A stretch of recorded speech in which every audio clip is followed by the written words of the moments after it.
2015 Ford Escape. So I'm getting ready to do a recharge on this one.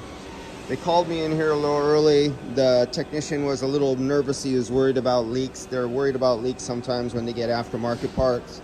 Last thing they want to do is put the whole front end together and for me to tell them that it's leaking at the fittings or something like that and have to take everything apart again.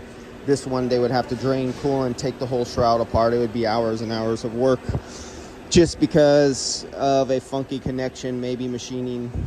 So I'm gonna recharge this without starting or testing the vehicle because it's missing.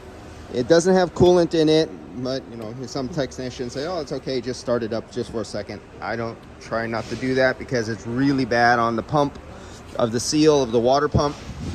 So here's the ambient temperature sensor. There's the little sensor right there. They got a new wiring harness. Unfortunately, it's not on yet. So I can't even test it even if I wanted to. They got some wiring harness repair to do. So this one gets recharged without restarted or testing, but I know it's going to work. That one's already done. This one I'm not ready for yet. This one I'm doing a recovery on. This is the Lexus, I think, IS hybrid. There's the electric compressor right there. So that one got a little smackaroonie right here. So they're going to take that off. There's one of those clips. And they're pretty well aware of those clips right now in this shop because we've done enough of them. And they know.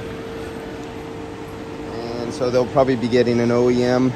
And with an OEM condenser, it'll come with a new clip, new O-rings for the line, and with ND11 oil for the system. And this is, yeah, ND11.